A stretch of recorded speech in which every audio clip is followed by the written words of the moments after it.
નમસ્કાર વિદ્યાર્થી મિત્રો, આજે આપણે ધોરણ 9 ચેપ્ટર 8 ભાગ 3 એમની વાત કરવા માટે જઈ રહ્યા છીએ. ભાગ 3માં આપણે પ્રશ્ન નંબર 16 થી બાકી છે. 16મો જે પ્રશ્ન છે એ 16મો પ્રશ્ન એવું કહે છે કે ભાઈ ચાલો વેગ એટલે શું, બરોબર સમજી લ્યો મિત્રો. વેગ, હવે જે વેગ છે એ વેગનું માપન કેવી રીતે થઈ શકે અને વેગ શું છે. દાખલા તરીકે આપણે અગાઉ ઝડપની વાત કરી. ઝડપ એટલે અંતરના છેદમાં સમય. હવે અંતર અદિશ રાશિ છે, જેથી ઝડપ પણ અદિશ રાશિ છે, જ્યારે વેગ એનાથી અલગ છે. વેગ છે એ સદિશ રાશિ છે. કેમ સદિશ રાશિ છે? યાદ રાખો, કારણ કે ઝડપમાં દિશા ધ્યાનમાં લેવામાં નથી આવતી, કારણ કે અંતરમાં દિશા ધ્યાનમાં લેવામાં આવતી નથી. પરંતુ વેગમાં દિશાને ધ્યાનમાં લેવામાં આવે છે, કારણ કે વેગ એટલે સ્થાનાંતર આધારિત મુદ્દો છે. એટલે કે જે વેગ છે એ વેગ એના માટે સ્થાનાંતરની જરૂર પડે છે. યાદ રાખો મિત્રો, સ્થાનાંતર એટલે શું? તો કે સ્થાનમાં થતો ફેરફાર. સ્થાનાંતર સદિશ રાશિ છે. દાખલા તરીકે અત્યારે હું અહીં છું, ત્યાંથી અહીં આવ્યો, ત્યાંથી પાછો અહીં આવી ગયો, તો મારું સ્થાન બદલું? તો કે નહીં. તો સ્થાનાંતર 0. સ્થાનાંતરની દિશા છે, ભાઈ તમે કઈ દિશામાં સ્થાન બદલો છો. ઝડપ છે એની અંદર રહેલું અંતર, એને દિશા નથી, અદિશ છે એટલે ઝડપ અદિશ છે. જ્યારે સ્થાનાંતર સદિશ છે એટલે વેગ પણ સદિશ રાશિ છે. મિત્રો ખાસ ધ્યાન રાખજો કે જે રાશિ ગતિનો દર અને દિશા બંને ઉપર આધારિત હોય. યાદ રાખો કે ગતિમાન પદાર્થના એકમ સમયમાં કરેલા સ્થાનાંતરને વેગ કહે છે. ગતિમાન પદાર્થે એકમ સમયમાં કરેલું સ્થાનાંતર એટલે ખાસ ધ્યાન તમે રાખજો કે ગતિનો જે દર છે વિશાળ અને વ્યાપક બની જાય. એટલે કે ગતિમાન પદાર્થ છે જ્યારે એના પ્રારંભિક સ્થાનથી અંતિમ સ્થાન સુધી એ પહોંચે છે અને એ વચ્ચે પ્રારંભિક અને અંતિમ વચ્ચેનું માપ લેવામાં આવે છે, એને સ્થાનાંતર કહેવામાં આવે છે. અને એ જે સ્થાનાંતર છે એ સ્થાનાંતર આધારિત પદાર્થની જે છે એ વેગ નક્કી થાય. વેગનું મારે સૂત્ર પ્રશ્ન નંબર 17માં આપ્યું છે કે એકમ પછીનો શબ્દ કયો છે? તો કે સમય.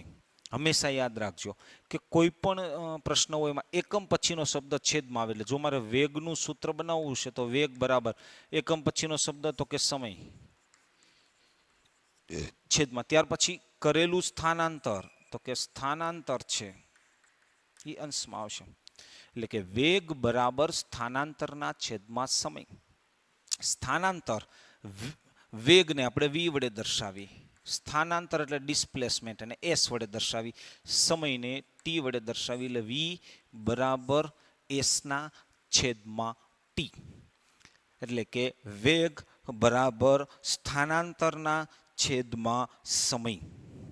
યાદ રાખો, હવે આ જે એકમની વાત કરીએ તો આના એકમ, દાખલા તરીકે સ્થાનાંતરનો એકમ મીટર છે, સમયનો એકમ સેકન્ડ છે, અથવા સ્થાનાંતરનો એકમ કિલોમીટર છે, સમયનો એકમ કલાક છે, અવર એટલે કલાક, અથવા સ્થાનાંતરનો એકમ સેન્ટીમીટર છે, છેદમાં સમયનો એકમ સેકન્ડ છે. હવે અગાઉ શીખી ગયા એ રીતે કે અહીંયા એક ઘાત છે, એક ઘાત છે, એક ઘાત, એ ઉપર જાય તો માઇનસ ઘાત બને. એટલે કે બીજો એકમ એવું થાય કે metre into second inverse, kilometre into hour inverse અને સેન્ટીમીટર ઇન્ટુ સેકન્ડ ઇનવર્સ. આવું માપ એનું થઈ શકે છે.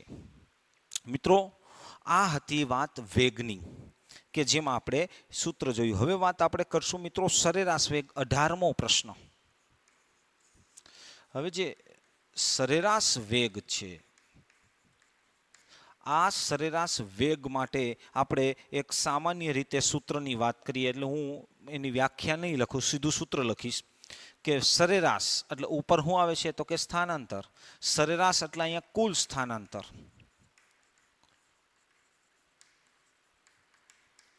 છેદમાં કુલ સમય. એટલે વ્યાખ્યા એવી રીતે કહી શકાય કે પદાર્થે કાપેલું કુલ સ્થાનાંતર અને તે માટે લાગતા કુલ સમયના ગુણોત્તર એટલે કે ભાગાકાર.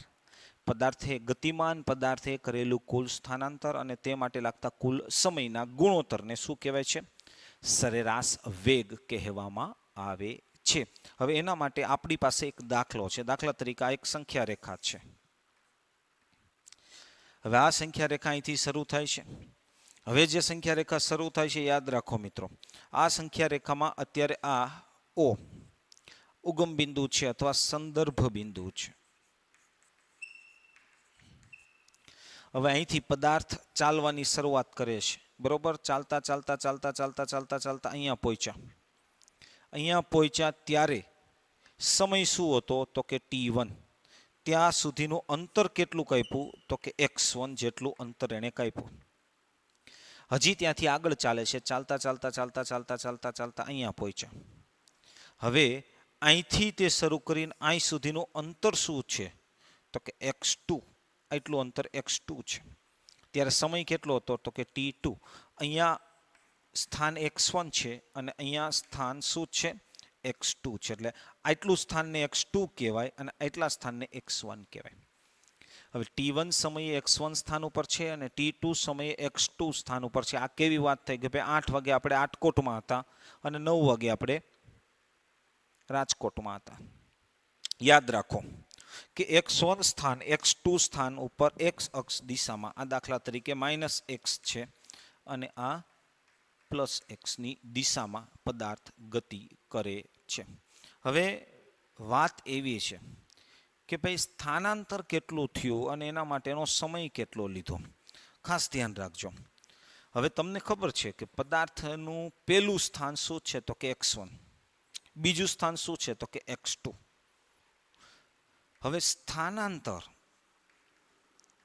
માં તમને ખબર છે કે અંતિમ સ્થાન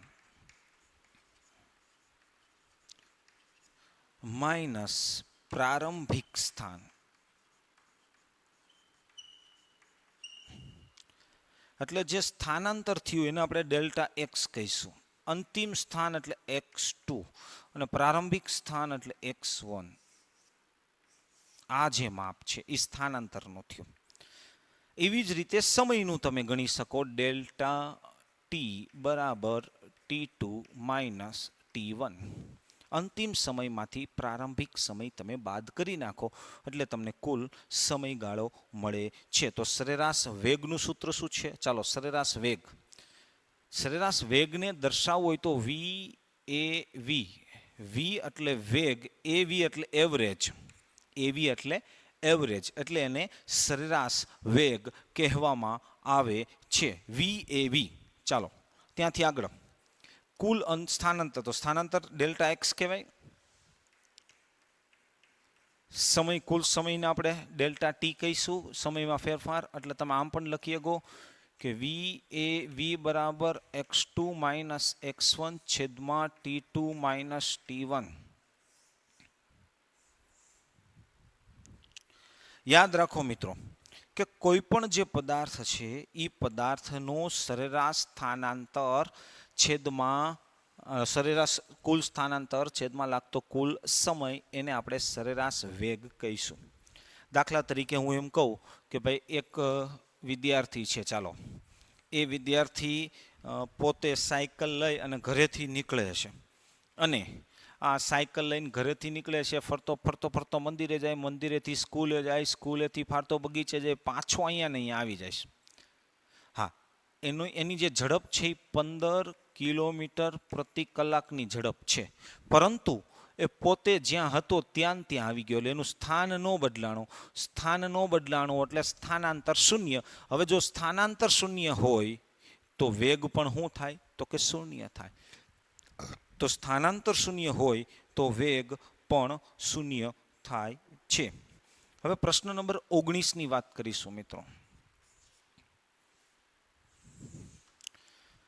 હવે યાદ રાખો મિત્રો કે પદાર્થની ગતિના દરનું મૂલ્ય કેવા સંજોગોમાં સરેરાશ વેગના મૂલ્ય ના પદમાં શોધવામાં આવે છે. સરેરાશ વેગ ક્યારે પદાર્થના પ્રારંભિક વેગ અને અંતિમ વેગના અંકગણીય સરેરાશ જેટલો લેવામાં આવે છે.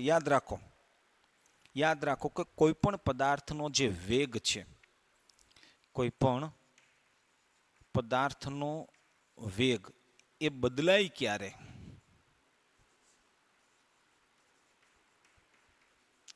ખાસ ધ્યાન રાખજો, કોઈ પણ પદાર્થનો જે વેગ ક્યારે બદલાય?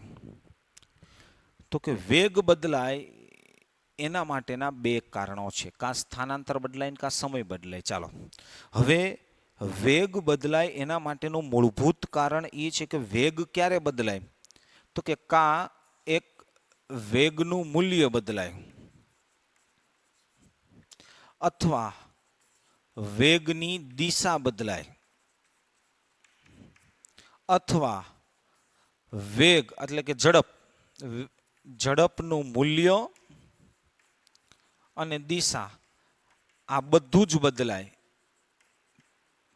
ત્યારે વેગનું મૂલ્ય બદલાય છે. એટલે કે વેગ અને ઝડપનું મૂલ્ય બદલાય કે ભાઈ અત્યાર સુધી તમે 30ની ઝડપથી ચાલતા હતા, 30 કિલોમીટર પ્રતિ કલાકની ઝડપથી ચાલતા હતા, હવે તમે 40 કિલોમીટર પ્રતિ કલાકની ઝડપથી ચાલવા માંડ્યા, તો એનો મતલબ કે જો તમે વેગ અથવા ઝડપનું મૂલ્ય બદલો છો ત્યારે વેગ બદલાય. બીજું દિશા, અત્યાર લગી તમે ઉત્તર દિશામાં જતા હતા, હવે ત્યાંથી તમે પૂર્વ દિશામાં વળી ગયા, તમે દિશા બદલી તો પણ વેગનું મૂલ્ય બદલાય. ત્રીજું, આ બંને બદલાય, ઝડપનું મૂલ્ય અને દિશા એમ બંને બદલાય તો પણ વેગનું મૂલ્ય બદલાય છે.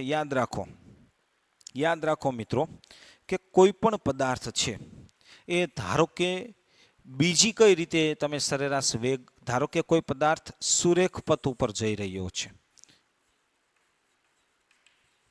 અને આ સુરેખ પથ ઉપર પદાર્થ જ્યારે જઈ રહ્યો હોય, આ સુરેખ પથ ઉપર જ્યારે પદાર્થ નિયમિત રીતે એનો વેગ બદલતો હોય, કેવી રીતે? નિયમિત રીતે. દાખલા તરીકે અહીંથી આ એ સ્થાને, એ થી બી સ્થાને, બી થી સી સ્થાને, બરોબર?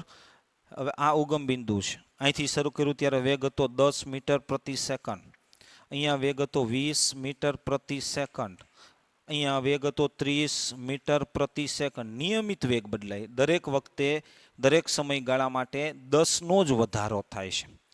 ત્યારે શું કરવામાં આવે છે? ત્યારે સરેરાશ વેગ ગોતવો હોય તો ત્યારે એનો શરૂઆતનો વેગ એટલે કે યુ અને અંતિમ વેગ એટલે કે વી. યુ આપણે સંકેતમાં પ્રારંભિક વેગ હોય ને, એ પ્રારંભિક વેગ માટેનો સંકેત યુ છે અને વી એ અંતિમ વેગ માટેનું સૂત્ર છે. તો જો કોઈ પદાર્થ સુરેખ પથ ઉપર ચાલ્યો જતો હોય અને એ નિયમિત વેગથી ગતિ કરતો હોય ત્યારે તમારે એનો સરેરાશ વેગ ગણવો હોય તો વી બરાબર યુ વત્તા વી ના છેદમાં 2. ત્યારે તમારે એનો જે વેગ ગણવો હોય, સરેરાશ વેગ ગણવો હોય, ત્યારે યાદ રાખો મિત્રો, યુ વત્તા વી ના છેદમાં 2. એટલે કે અંતિમ વેગ અને પ્રારંભિક વેગનો સરવાળાને 2 વડે ભાગવામાં આવશે ત્યારે તે સરેરાશ વેગ મળશે. આ પણ સરેરાશ વેગ છે ને આ પણ સરેરાશ વેગ છે, પણ આ પદાર્થ જ્યારે નિયમિત ગતિ ન કરતો હોય ત્યારે સરેરાશ વેગ આ રીતે માપી શકાય, પરંતુ જો નિયમિત ગતિ પદાર્થ કરતો હોય તો અંતિમ વેગ અને પ્રારંભિક વેગ અને અંતિમ વેગનો સરવાળો કરવાનો, ભાગ્યા 2 કરશો એટલે એ જે મૂલ્ય આવશે એ તમને નિયમિત ગતિ કરતા પદાર્થનો સરેરાશ વેગ મળશે. હવે નિયમિત વેગ શું છે બરોબર સમજી લો. આગળનો જે પ્રશ્ન છે, પ્રશ્ન નંબર 20, નિયમિત વેગ.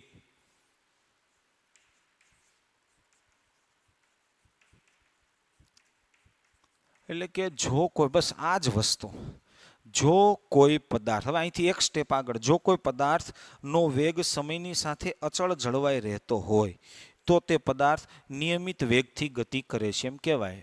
એટલે કે જો ગતિમાન પદાર્થનો વેગ સમયની સાથે અચળ જળવાતો હોય તો તેને નિયમિત વેગથી ગતિ કરે છે એમ કહેવાય. અત્યારે જો ગાડી આવીને એમાં ક્રૂઝ કંટ્રોલ નામનું એક ફીચર્સ આવ્યું છે. ક્રૂઝ કંટ્રોલ એટલે એક વખત તમે દબાવી દો ને 70 ઉપર ગાડી હોય તો જ્યાં સુધી તમે લીવરને ન અડો ત્યાં સુધી ગાડી હાલી જ જાય અને એનો વેગ 70 જ રહે. વેગ ન બદલાય, 70 એ 70 વેગથી ચાલી જાય. વેગ ન બદલાય એટલે કે સમયની સાથે વેગ કેવો રહે? અચળ રહે. જેમ કે હું તમને એમ કહું કે ભાઈ ચાલો અહીંથી પદાર્થ ગતિ કરીને અહીં જાય છે, અહીંયા પહોંચ્યો, એ સ્થાન, બી સ્થાન, સી સ્થાન, અહીંયા વેગ 70 મીટર પ્રતિ સેકન્ડ છે, અહીંયા વેગ પણ 70 મીટર પ્રતિ સેકન્ડ છે, અહીંયા પણ 70 મીટર પ્રતિ સેકન્ડ છે, અહીંયા પણ 70 મીટર પ્રતિ સેકન્ડ છે. દરેક વખતે વેગ કેવો આવ્યો? સરખો આવ્યો, અચળ આવ્યો.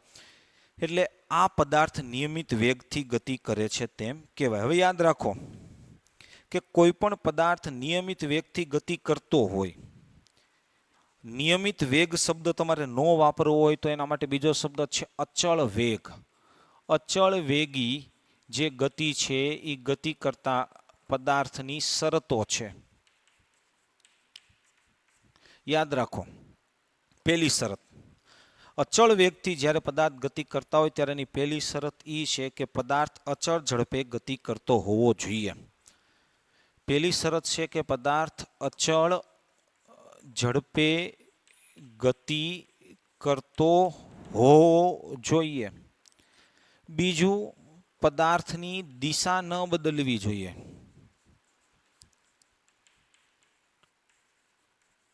આ બે શરતોનું પાલન થાય તો જ એ પદાર્થ નિયમિત વેગ અથવા અચળ વેગથી ગતિ કરી શકે. અચળ વેગી ગતિ કરતા પદાર્થની બે શરતો છે. પહેલું કે જે પદાર્થ અચળ ઝડપથી એટલે કે નિયમિત ઝડપથી ગતિ કરતો હોય એ પદાર્થ જે અચળ વેગી ગતિ કરે છે એ અચળ ઝડપથી પણ ગતિ કરતો હોવો જોઈએ. બીજું, જ્યારે ગતિ કરે છે ત્યારે એની દિશા ન બદલે તો જ એ પદાર્થ નિયમિત વેગથી ગતિ કરી શકે. તો આ જે પ્રશ્ન છે એ પ્રશ્નો માટે તમને એક ઉદાહરણ અહીંયા આપણે આપશું કે તમે તમારા ઘરેથી બસ સ્ટેન્ડ કે શાળા સુધી ચાલીને લાગતો સમય નોંધો. દાખલા તરીકે તમે તમારા ઘરેથી બસ સ્ટેન્ડ સુધી જાઓ છો. દાખલા તરીકે આ ઘર છે. ઘરથી તમે બસ સ્ટેન્ડ સુધી જાઓ છો. હવે જ્યારે તમે ઘરેથી બસ સ્ટેન્ડ સુધી જાઓ છો ત્યારેની વાત કરો.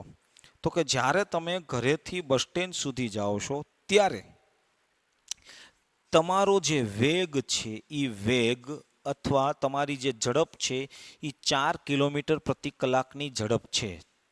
4 કિલોમીટર પ્રતિ કલાકની અચળ સરેરાશ ઝડપથી તમે ગતિ કરો છો. હવે તમે બસ સ્ટેન્ડે પહોંચ્યા ત્યાં સુધીમાં 15 મિનિટ લાગી. ધારો કે કેટલી મિનિટ લાગી? તો કે 15 મિનિટ લાગી. તો હવે તમારા ઘરથી બસ સ્ટેન્ડનું અંતર કેટલું થાય સમજી લો. તમે ઘરેથી બસ સ્ટેન્ડ 15 મિનિટમાં પહોંચ્યા, બરોબર. હવે આ વસ્તુ 15 મિનિટ સમય છે. ટી બરાબર 15 મિનિટ. હવે માપ છે ને એ આપણે મોસ્ટ ઓફ ધ્યાન રાખવાનું કે સેકન્ડમાં ફેરવી દેવાનું. હવે 1 મિનિટમાં કેટલી સેકન્ડ આવે? તો કે 60. તો જ્યારે તમે 15 ગુણ્યા 60 કરશો એટલે સેકન્ડ બની જાય. 15 છક 90 એટલે 900 સેકન્ડ થાય. તો સમય ટી બરાબર 900 સેકન્ડ. હવે ઝડપ, સરેરાશ ઝડપ એટલે કે વી બરાબર 4 કિલોમીટર પ્રતિ કલાક. હવે છે ને અહીંયા કિલોમીટર પ્રતિ કલાકનો જે એકમ છે એને પણ આપણે મીટર પ્રતિ સેકન્ડમાં ફેરવવો પડશે.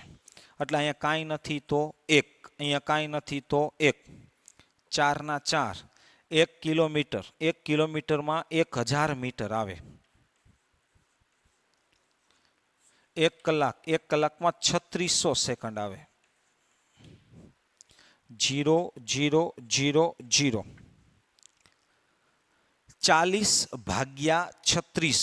યાદ રાખજો મિત્રો, 40 ભાગ્યા 36. હજી આપણે ઉડાડી શકીએ તો કે 2 દુ 4, 18 દુ 36. તો વી બરાબર 10 દુ 20, 20/18 મીટર પ્રતિ સેકન્ડ. એવો જવાબ આવ્યો. ઓકે, હવે તમારે શોધવાનું છે અંતર. તો તમને ખબર જ છે કે ઝડપ બરાબર અંતર ના છેદમાં સમય છે. હવે તમારે અંતર શોધવું હોય, ઝડપ સામે વહી જાય તો અંતર બરાબર ઝડપ ગુણ્યા સમય. આ સમય સામે ગયો.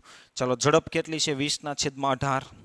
તો કે 20/18 ગુણ્યા સમય કેટલો છે કે 900. ચાલો 20 × 18/900. હવે તમને ખબર છે 18×5 = 90 થાય. 18×5 = 90. તો 20 × 50 એટલે 1000 થાય. તો અંતર 5 દુ 10 1000 મીટર આવે. અંતર 1000 મીટર એટલે કે 1 કિલોમીટરનું અંતર આવે છે મિત્રો. 1 કિલોમીટરનું અંતર પદાર્થે કાપ્યું તેમ કહેવાય. એવું જ એક પ્રવૃત્તિ આપી છે કે ભાઈ વીજળી જ્યારે પડે છે ત્યારે આપણે અહીંથી જોતા હોય ત્યારે વીજળીના અવાજ આપણને અહીંથી આવે છે અને અહીંયા આપણે જોઈશું તો પહેલાં આપણને વીજળીનો અવાજ આવે છે. નહીં, સોરી, પહેલાં આપણને વીજળીનો પ્રકાશ દેખાય છે અને પછી વીજળીનો આપણને અવાજ આવે છે. તો આવું કેમ? તો કે સાહેબ જે પ્રકાશ છે એ પ્રકાશની ઝડપ 3 × 10⁸ મીટર પ્રતિ સેકન્ડ છે. યાદ રાખો, પ્રકાશની ઝડપ 3 × 10⁸ મીટર પ્રતિ સેકન્ડનો મતલબ કે તમે એવું કહી શકો કે 3 લાખ કિલોમીટર પ્રતિ સેકન્ડ. 1 સેકન્ડમાં 3 લાખ કિલોમીટરનું અંતર કાપે. જ્યારે ધ્વનિ 346 મીટર પ્રતિ, અવાજ 346 મીટર પ્રતિ સેકન્ડ. તો આનો વેગ વધારે છે ને આનો વેગ ઓછો છે. તો પ્રકાશનો વેગ વધારે હોવાથી એ પ્રકાશ આપણને ઝડપથી નીચે આવે છે. ધ્વનિનો વેગ ઓછો હોવાથી તે ધીમે ધીમે આવે છે. આમ આપણને પ્રકાશનો વેગ વધુ છે એટલે પ્રકાશ પહેલાં દેખાય છે, ધ્વનિનો વેગ ઓછો છે એટલે ધ્વનિ પછી દેખાય છે. આમ પ્રકાશ વીજળી થાય ત્યારે પહેલાં દેખાય છે અને પછી એનો ગડગડાટ એટલે કે ધ્વનિનો અવાજ આપણને સંભળાય છે. પછી એના જુદા જુદા આપણને તારણો આપ્યા છે. જેમ કે દાખલા તરીકે અવાજ આપણે જોઈએ તો 2 સેકન્ડ પછી સંભળાય. હાલો, દાખલા તરીકે અવાજ આપણને 2 સેકન્ડ પછી સંભળાતો હોય અવાજ. હાલો, અવાજ આપને વી બરાબર 340 મીટર પ્રતિ સેકન્ડ અને સમય ટી બરાબર 2 સેકન્ડ પછી સંભળાતો હોય. બરોબર, તો ટી બરાબર 2 સેકન્ડ થઈ ગયું. હવે આપણી પાસે સૂત્ર છે v બરાબર s/t. ચાલો, v બરાબર s/t. ટી સામે જાય તો s બરાબર v × t.